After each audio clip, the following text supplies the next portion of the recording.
Hi friends, ഇന്ന് നമ്മൾ നമ്മുടെ മല്ലു സീരീസ് ചാനലിൽ when a snail falls in love എന്ന് പറയുന്ന ഒരു തായ്ലാൻഡ് ഡ്രാമയാണ് റിവ്യൂ ചെയ്യാനായിട്ട് പോകുന്നത്. 2023 റീസെൻ്റ് ആയിട്ട് റിലീസായിട്ടുള്ള ഒരു ഡ്രാമയാണ്. ഞാനൊന്ന് അധികം വളച്ച് കഴിയാതെ ഡ്രാമയിലേക്ക് കിടക്കാം.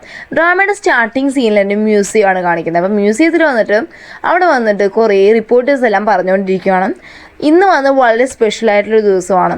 വിലപിടിപ്പുള്ള ഒരു സാധനം ഇന്ന് നമ്മൾ വളരെ റിസ്ക് എടുത്തുകൊണ്ട് ഇന്നോട് പ്രദർശിപ്പിച്ചിട്ടുണ്ട്. അതാണ് നാഗമാണിക്യം. അങ്ങനെയെല്ലാം ഈ റിപ്പോർട്ടേഴ്സ് പറഞ്ഞുകൊണ്ടിരിക്കുന്ന സമയത്ത് ഒരു സൈഡിൽ നിന്ന് നമ്മുടെ ഹീറോ ആയിട്ടുള്ള ബൈനെ കാണിക്കുകയാണ്.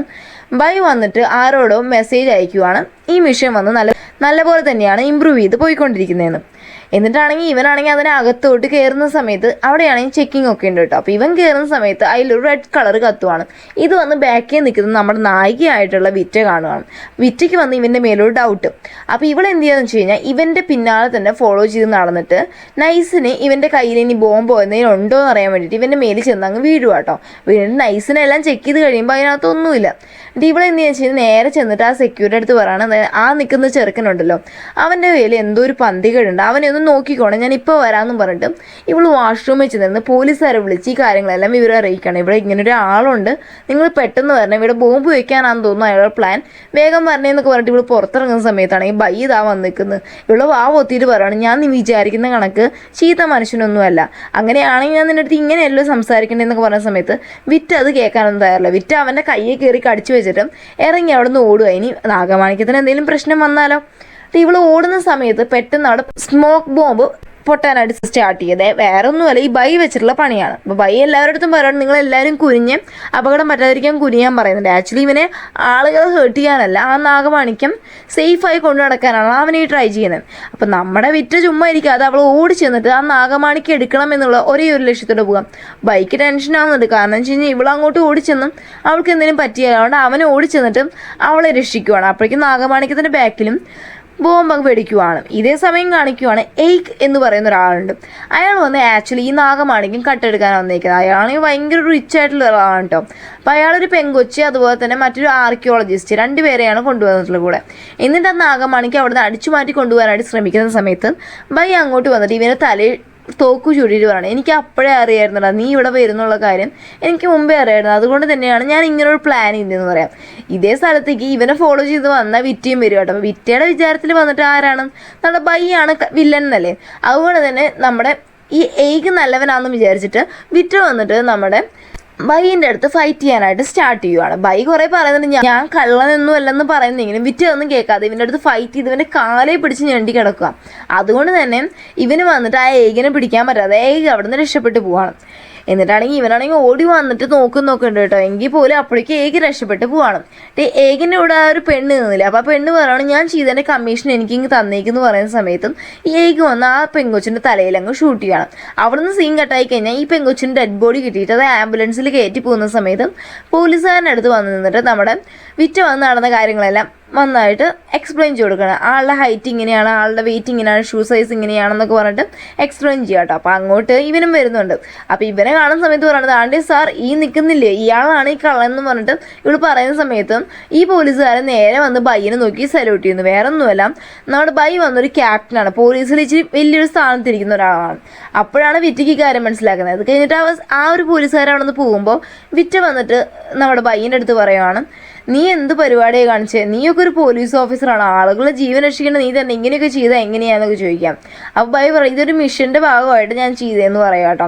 അപ്പോൾ എടുത്തുതന്നെ വിറ്റ പറയണം, മിഷൻ്റെ ഭാഗമാണെങ്കിൽ എന്തുവാ, ഒരു പോലീസുകാരൻ്റെ കടമ എന്ന് പറയുന്നത് കുറ്റകൃത്യങ്ങൾ ഉണ്ടാവാതെ നോക്കണം, മാത്രമല്ല ജനങ്ങളുടെ സംരക്ഷണമാണെന്ന്. അപ്പോൾ ഇവനാണെങ്കിൽ ഇതൊക്കെ കേട്ടിട്ട് പോകുന്ന സമയത്ത് ഇവനൊരു കാര്യം ഓർമ്മ വരിക, ഇവൻ ഓൾറെഡി അറിയാവുന്ന ബദ്ലിൻ എന്ന് പറയുന്ന ഒരു പോലീസ് ഓഫീസർ ഉണ്ടായിരുന്നു.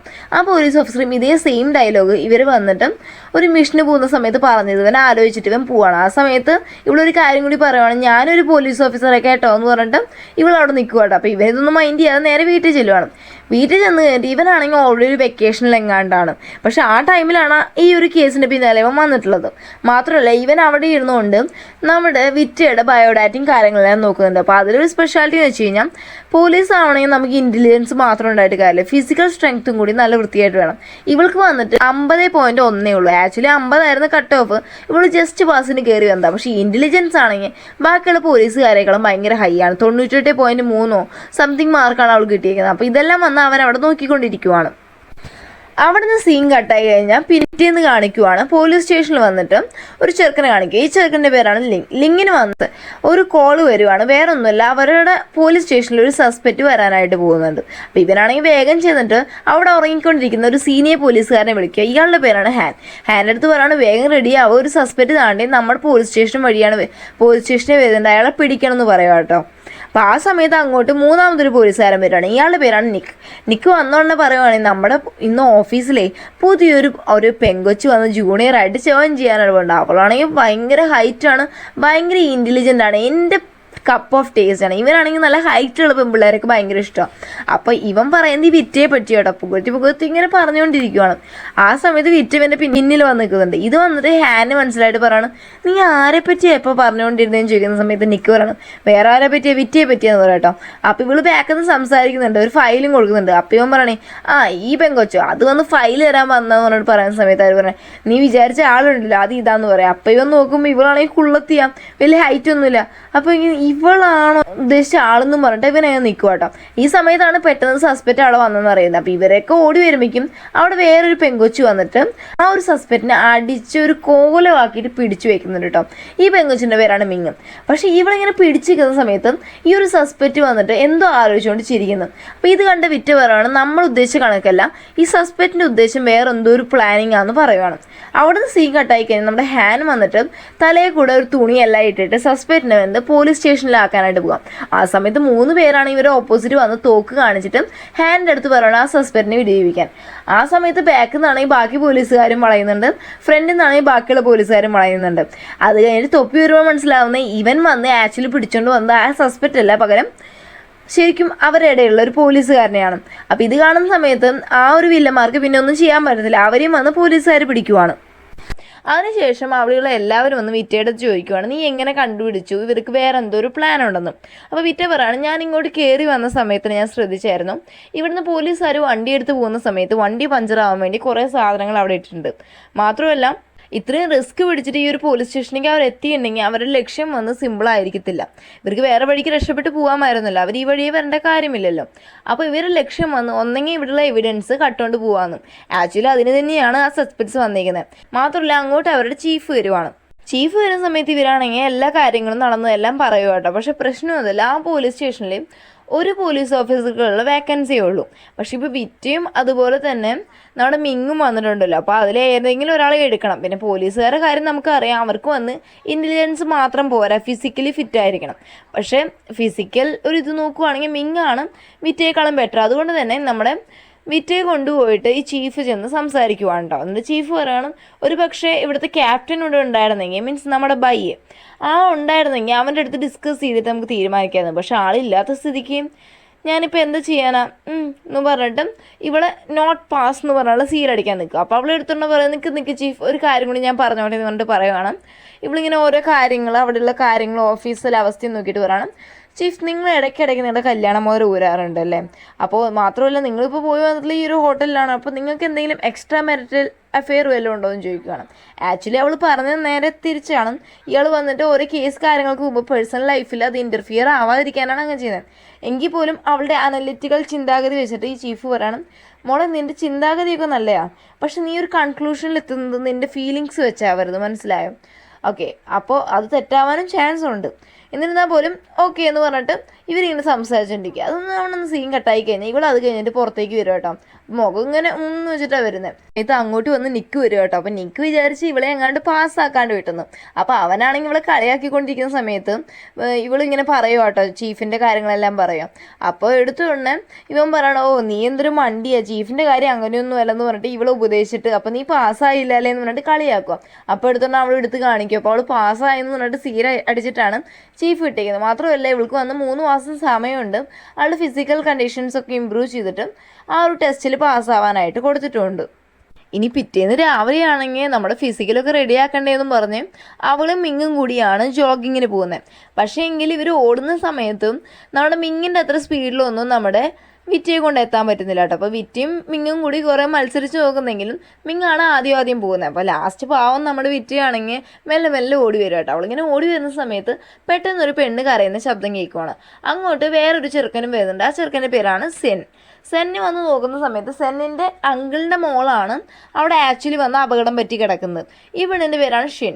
അപ്പോൾ ഷിന്ന് വന്നിട്ട് ആക്ച്വലി നമ്മുടെ ഈ ബ്ലേഡ് കാണുമല്ലോ, ഇപ്പോൾ മെഷീൻസിലൊക്കെ ബ്ലേഡ് പോലെ സംഭവം കാണത്തില്ലേ, ആ സാധനം കൊണ്ടാണ് മുറിഞ്ഞ് കിടക്കുന്നത്. അപ്പോൾ എടുത്തോണ്ട് തന്നെ നമ്മുടെ ഇവൾ അവിടെ ചെന്നിട്ട് ഏകദേശം അവിടുത്തെ സിറ്റുവേഷനും ഫെൻസൊക്കെ നോക്കുന്ന സമയത്ത് അവൾക്ക് മനസ്സിലാവുകയാണ് ഇതാരാണ്ട് ഇവളെ കൊല്ലാൻ വേണ്ടി മനഃപൂർവ്വം വെച്ചിട്ടുള്ള കാര്യമെന്ന് പറഞ്ഞിട്ട് ഇവൾ നേരെ പോലീസിനെ വിളിച്ചറിയിക്കുകയാണ് വിറ്റ. ഇനി നമ്മുടെ സെന്നിനാണെങ്കിൽ നമ്മുടെ വിറ്റയെ കണ്ടപ്പോൾ എന്നെ ലവ് അറ്റ് ഫസ്റ്റ് സൈറ്റ് ആണ് കേട്ടോ. എന്നിട്ടാണെങ്കിൽ അവിടെ വന്നിട്ട് നമ്മുടെ വിറ്റയുടെ കോളേജസാണ്, മീൻസ് അവൾ വർക്ക് ചെയ്യുന്ന പോലീസ് സ്റ്റേഷനിൽ തന്നെ ആളുകളാണ്. മാത്രമല്ല വേറെ കുറച്ച് പോലീസുകാരും അവിടെ വന്നിട്ട് എല്ലാ കാര്യങ്ങളും ചെക്ക് ചെയ്ത് പോകുന്നുണ്ട് കേട്ടോ. അപ്പോൾ ഇവരോട് ചോദിക്കുവാണ് വിറ്റ നിനക്ക് എങ്ങനെ പറയാൻ സാധിക്കും ഇതൊരു അറ്റംപ്റ്റ് ടു മർഡർ ആണെന്ന് ചോദിക്കുന്ന സമയത്ത് വിറ്റ പറയണം വേറെ ഒന്നുമല്ല, ഇത് ആക്ച്വലി വന്നിട്ട് ജോഗ് ചെയ്യുന്ന വഴിയല്ല, ഇങ്ങോട്ട് വന്നിട്ട് ജോഗ് ചെയ്യുന്ന വഴി മറച്ചു വെച്ചിട്ട് മനഃപൂർവ്വമാണ് ഇങ്ങോട്ട് റൂട്ട് ഇട്ടേക്കുന്നത്. മാത്രമല്ല ആ ഒരു ബ്ലേഡൊക്കെ വെച്ചുള്ള സ്ഥലങ്ങൾ നോക്കുകയാണെങ്കിൽ കറക്റ്റ് വന്ന് വീഴുന്നവർ കറക്റ്റ് കഴുത്തിനോ അല്ലെങ്കിൽ മർമ്മസ്ഥാനങ്ങളിൽ കൊണ്ട് മുറിയാൻ ചാൻസ് ഉള്ള സ്ഥലങ്ങളാണ്. അപ്പോൾ കൊല്ലാൻ വേണ്ടിയുള്ള ചാൻസ് തന്നെയാണ് ഇതെന്നൊക്കെ പറയാം കേട്ടോ. മാത്രമല്ല ഇവർക്ക് ആർക്കും വന്ന് നമ്മുടെ വിറ്റേൻ്റെ മേലുള്ള കോൺഫിഡൻസ് ഇല്ല. അതുകൊണ്ട് തന്നെ അവർ പറയണം ക്യാപ്റ്റൻ എങ്ങാനും ഈ കാര്യം അറിഞ്ഞിരുന്നേ, നീ ഇതിൽ ഇൻക്ലൂഡ് ആയെന്നും കൂടി അറിഞ്ഞാൽ അത് മതി ഞങ്ങളടുത്ത് ചൂടാവാൻ, നീ ഇവിടുന്ന് വിറ്റാന്ന് പറഞ്ഞിട്ട് അവളെ പറഞ്ഞു വിടാൻ നോക്കുക. അപ്പോൾ ഇവളെ വന്നിട്ട് മിങ്ങി വിളിച്ചുകൊണ്ട് പോകുമ്പോൾ വിറ്റ് തിരിച്ചു വന്നിട്ട് പറയാം അല്ല ഞാൻ വിറ്റ്നസ് അല്ല, അതുകൊണ്ട് ഞാൻ ഇവിടെ നിന്നാലും ഇപ്പോൾ അതിലെന്താവാനാന്നും പറഞ്ഞിട്ട് വിറ്റയാണെങ്കിൽ നിർബന്ധം പിടിച്ച് അവിടെ തന്നെ നിൽക്കുവാണ്. എൻ്റെ വിറ്റ് അവിടെ ചെന്നിട്ട് ക്രൈം സീനെല്ലാം വന്ന് കണ്ണടച്ചിരുന്ന് ആലോചിക്കാം.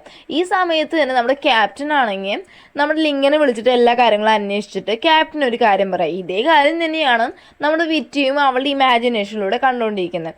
രണ്ടുപേരും ഇമാജിനേഷനിലൂടെ ഈ ഒരു ക്രൈം സീനിൽ വന്നിട്ട് ക്രൈം സീൻ ഇൻവെസ്റ്റിഗേറ്റ് ചെയ്യുന്ന പോലെ എങ്ങനെയാണോ അത് ചെയ്തിരിക്കുന്നത് അത് ഇൻവെസ്റ്റിഗേറ്റ് ചെയ്യുന്ന പോലെയാണ് ചിന്തിച്ചുകൊണ്ടിരിക്കുന്നത്. അതൊന്ന് അവർ രണ്ടുപേരും ഒരേപോലൊരു കാര്യം പറയുന്നതെന്ന് വെച്ച് കഴിഞ്ഞാൽ ഇപ്പോൾ വിറ്റൊരു സൈഡിൽ നിന്നിട്ട് ഇമാജിനേഷനിൽ അവർ സ്വയം സംസാരിക്കുന്നു, ക്യാപ്റ്റനാണെങ്കിൽ ലിങ്ങിനെ വിളിച്ച് സംസാരിക്കുന്നു. രണ്ടുപേരും ഒരേ കാര്യമാണ് പറയുന്നത്, വേറെ ഒന്നുമല്ല. ഇതുപോലെ മുമ്പും കുറേ ക്രൈം സീൻസ് ഉണ്ടായിട്ടുണ്ട്. അതെല്ലാം വന്ന് CIY എന്ന് പറയുന്നൊരു കൺസ്ട്രക്ഷൻ കമ്പനിയുണ്ട്, അതിൻ്റെ സ്ഥലങ്ങളിലാണ് ഇങ്ങനെയുള്ള ആക്സിഡൻറ്റ്സ് ബ്ലേഡ് വെച്ച് ഉണ്ടായിട്ടുള്ളത്. സെക്കൻഡ് തിങ് എന്ന് വെച്ച് കഴിഞ്ഞാൽ ഇങ്ങനെ ഒരു ആക്സിഡൻറ്റ് ഉണ്ടാക്കിയതിന് മെയിൻ ആളാവാനുള്ള ചാൻസ് എന്ന് വെച്ച് കഴിഞ്ഞാൽ കമ്പനിയിൽ ഒരു എംപ്ലോയി വർക്ക് ചെയ്തിരുന്നു. ആ എംപ്ലോയിക്ക് ഒരു പ്രത്യേകത വെച്ച് കഴിഞ്ഞാൽ കൺസ്ട്രക്ഷൻ വർക്ക് നടക്കുന്ന സമയത്ത് അയാൾക്ക് ആക്സിഡൻ്റ് ആയിട്ട് അയാളിപ്പോൾ ഒരു വികലാംഗനാണ്. അതുകൊണ്ട് പക്ഷേ എന്നിരുന്നാൽ പോലും ആ ഒരു കമ്പനിയിൽ നിന്ന് അയാൾക്ക് കമ്പൻസേഷനൊന്നും കിട്ടിയില്ല. അപ്പോൾ അതിൻ്റെ ദേഷ്യത്തിനായിരിക്കണം ഇങ്ങനെ ആ ഒരു കമ്പനി റിലേറ്റഡായി നിൽക്കുന്ന ഇത്രയും വലിയ പൈസക്കാരെയെല്ലാം അയാൾ ടാർഗറ്റ് ചെയ്യുന്നതെന്ന് ഇവർ കണ്ടുപിടിക്കുവാണ്. അപ്പോൾ ഇതിനെല്ലാം കാരണം ആ ഒരു എംപ്ലോയി എന്നുള്ള ആ ഒരു കൺക്ലൂഷനിലേക്കും നമ്മുടെ ക്യാപ്റ്റനും അതുപോലെ തന്നെ വിറ്റയും കൂടി വരുവാണ്. എന്തിനാണെങ്കിൽ ഇപ്പോൾ ഇത്രയും കാര്യങ്ങൾ നമ്മുടെ വിറ്റയ്ക്ക് കിട്ടിയോണ്ട് വിറ്റ് നേരെ ചെന്ന് നിക്കിൻ്റെ അടുത്ത് ഈ കാര്യമൊക്കെ പറയാട്ടോ. അപ്പം നിക്ക് നേരെ ചെന്ന് ഇത് വന്നിട്ട് ലിങ്ങിൻ്റെ അടുത്ത് പറയുന്ന സമയത്ത് ലിങ്ങും ഈ കാര്യം തന്നെ തിരിച്ചു പറയുന്നത്. അപ്പം ലിങ് ചോദിക്കുവാണ് നിനക്ക് എങ്ങനെയാണ് ഈ കാര്യം പറയാൻ പറ്റുന്നതെന്ന് ചോദിക്കുമ്പോൾ നിക്ക് പറയാം അത് വേറെ ഒന്നുമില്ല, വിറ്റ് എൻ്റെ അടുത്തേക്ക് വന്ന് ഈ കാര്യമൊക്കെ പറഞ്ഞു തന്നു. അപ്പോൾ പിന്നെ അവരെല്ലാവരും പറയും ഇനി നമ്മളോട് വെയിറ്റ് ചെയ്യുന്നിട്ട് കാര്യമില്ല, നമുക്ക് ആ പെട്ടെന്ന് തന്നെ ആ എംപ്ലോയി പിടിക്കണം പറഞ്ഞിട്ട് പോകാൻ നിൽക്കുക കേട്ടോ. അവർ വിറ്റേ വിളിക്കാത്തതുകൊണ്ട് വിറ്റേ പറയാണ് ഞാനും കൂടി വന്നോട്ടെ എന്ന് പറഞ്ഞിട്ട് അവൾ കയറി ചോദിച്ചിട്ട് അവൾ അവരുടെ കൂടെ പോകാനായിട്ട് നിൽക്കുവാണ്. ഇനിയാണെങ്കിൽ ആ ഒരു എംപ്ലോയിയുടെ മുറി വന്നിട്ട് മേലത്തെ നിലയിലെങ്ങാണ്ടാണ്. അപ്പോൾ അവിടുത്തെ ലിഫ്റ്റൊന്നും വർക്ക് ചെയ്യാത്തതുകൊണ്ട് തന്നെ അവർ വന്ന് സ്റ്റേഴ്സ് കയറി പോകാനായിട്ട് നിൽക്കും. ആ സമയത്ത് വിറ്റയും കൂടി വരാമെന്ന് പറയുന്ന സമയത്ത് ഇവരാരും സമ്മതിക്കുന്നില്ല. വിറ്റയുടെ അടുത്ത് നീ വന്നാൽ ശരിയാവത്തില്ലെന്ന് പറഞ്ഞിട്ട് അവളെ അവിടെ നിർത്തിയിട്ട് പോകാട്ടോ. ഇനി വിറ്റ് ചുമ്മാ ഇരിക്കത്തില്ലോ, വിറ്റ് നേരെ ചെന്നിട്ട് അവളെ അപ്പാർട്ട്മെൻറ്റിൻ്റെ പ്ലാനെല്ലാം നോക്കിയിട്ട് അവൾക്കൊരു ഐഡിയ കത്തുവാണ്. അപ്പോൾ അവൾ അതിന് പ്രകാരം ഇതിനകത്ത് കുറച്ച് വേറെ വർക്കേഴ്സിന് പോകാൻ പറ്റുന്ന പോലത്തെ ഒരു ലിഫ്റ്റ് ഉണ്ട്, ആ വഴി അവൾ കയറി പോവാണ്. ഈ സമയത്താണെങ്കിൽ ബാക്കിയുള്ള പോലീസുകാരെല്ലാം തന്നെ നിന്ന് നോക്കുന്ന സമയത്ത് ആ റൂമിനകത്ത് ആളെയൊന്നും കാണുന്നില്ല കേട്ടോ. പക്ഷെ നമ്മുടെ വിറ്റയാണെങ്കിൽ ലിഫ്റ്റ് വഴി കയറാനായിട്ട് പോയല്ലോ, മറ്റേ എംപ്ലോയീസിൻ്റെ ലിഫ്റ്റ് പോലെ. അങ്ങോട്ട് അവൾ കയറാൻ നിൽക്കുന്ന സമയത്ത് ഈ ഒരു എംപ്ലോയിയില്ലേ, ഈ പണി കിട്ടിയ ഡിസബിൾ ഞാൻ പറഞ്ഞില്ലേ ഇച്ചിരി വികലാംഗനായിട്ടുള്ള എംപ്ലോയി, അയാൾ വന്നിട്ട് ആ ലിഫ്റ്റ് വഴി ഇറങ്ങി വരുന്നുണ്ട്. അപ്പോൾ വന്നിട്ട് വിറ്റ് എന്ത് ചെയ്യുന്നത് വെച്ച് കഴിഞ്ഞാൽ അതിനകത്ത് കയറി അയാൾ പോയെന്ന് ഉറപ്പാവുന്ന സമയത്ത് മിങ്ങിനെ വിളിച്ചിട്ട് കാര്യം പറയണം, ഞാൻ നാണ്ടേ ഇയാളെ കണ്ട് ഇന്ന സ്ഥലത്താണ് ഉള്ളതെന്ന് വിളിച്ച് പറയാം. പക്ഷേ എങ്കിൽ ഇവളിത് പറഞ്ഞ് കംപ്ലീറ്റ് ആക്കുന്നതിന് മുമ്പ് ഈ സസ്പെക്റ്റ് തിരിച്ച് ആ ഒരു ലിഫ്റ്റിനകത്ത് വന്ന് കയറുവാണ്. അതുകൊണ്ട് തന്നെ നമ്മുടെ വിറ്റയ്ക്കൊന്നും പറയാതെ ഫോൺ കട്ട് ചെയ്യേണ്ട അവസ്ഥ വരുവാണ്. പക്ഷേ ഇങ്ങനെ അവൾ പെട്ടെന്ന് ഈ ഒരു സംസാരത്തിനിടയിൽ ഫോൺ കട്ട് ചെയ്ത് പോകാണ്ട് മിങ്ങിന് ഡൗട്ട് വന്നിട്ട് അവർ വേഗം തന്നെ വിളിച്ച് ക്യാപ്റ്റൻ അറിയും. ക്യാപ്റ്റൻ ആണെങ്കിൽ പെട്ടെന്ന് വണ്ടി സ്പീഡ് കൂട്ടി അങ്ങോട്ട് വരുവാണ്. നമ്മളെ പാവം വിറ്റായിട്ട് അവൾക്ക് നല്ല ടെൻഷൻ ഉണ്ടാവും. ലിഫ്റ്റിൽ നിന്ന് ഇറങ്ങിയിട്ട് പോകുന്ന സമയത്ത് അയാൾ പിന്നാലെ വരുന്നുണ്ടോ എന്ന് നോക്കുകയാണ്. തിരിച്ച് പിന്നെ ലിഫ്റ്റിൽ കയറാൻ നിൽക്കുമ്പോഴേക്കും അയാൾ വന്ന് ഇവളുടെ വാ പൊത്തിയിട്ട് അവളെ അവിടെ നിന്ന് വലിച്ചുകൊണ്ട് പോവാണ്. ഇതേ സമയം അങ്ങോട്ട് ക്യാപ്റ്റൻ എത്തിയിട്ടുണ്ട്. അപ്പോൾ ക്യാപ്റ്റൻ നമ്മുടെ വിറ്റ് ചിന്തിച്ച സെയിം രീതിക്കാണ് ചിന്തിക്കുന്നത്. സെയിം ഒരു പ്ലാൻ നോക്കി സെയിം ലിഫ്റ്റിലാണ് കയറുന്നത്.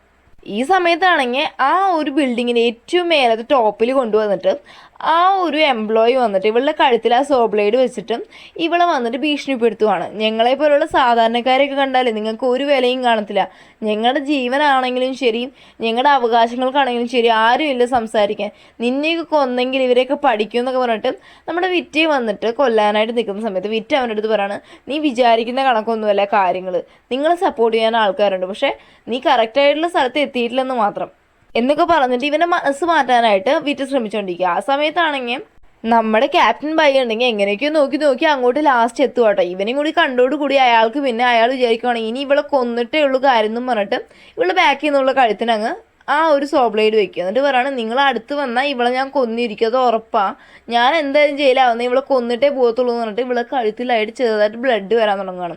അപ്പം ലാസ്റ്റ് വന്ന് ക്യാപ്റ്റൻ ബൈക്ക് വേറെ വഴിയില്ല, ആ ഒരു എംപ്ലോയിയുടെ തലയ്ക്ക് നോക്കി തന്നെ വെടിവെക്കുകയാണ് ബൈ. എന്നാൽ നമ്മുടെ പാവം വിറ്റ് ഉണ്ടല്ലോ ആ ഒരു സിറ്റുവേഷനിൽ വന്ന് അവൾ ആകെ ഇമോഷണലി തകർന്നു പോകുക. അപ്പോൾ ഇത് കാണുമ്പോൾ ബൈ നേരെ ചെന്ന് അവളെ ഹഗ് ചെയ്തിട്ട് ആശ്വസിപ്പിക്കുകയാണ്. ആ സീനോട് കൂടിയാണ് നമ്മുടെ ഇന്നത്തെ എപ്പിസോഡ് ഇവിടെ അവസാനിക്കുന്നത്. ഓക്കെ ഫ്രണ്ട്സ്, നിങ്ങൾക്ക് ഈ വീഡിയോ ഇഷ്ടപ്പെട്ടാൽ ലൈക്ക് ചെയ്യാനും ഷെയർ ചെയ്യാനും സബ്സ്ക്രൈബ് ചെയ്യാനും മറക്കല്ലേ. മാത്രമല്ല നെക്സ്റ്റ് ഒരു വീഡിയോ ആയിട്ട് വരുന്നതായിരിക്കും. Bye bye.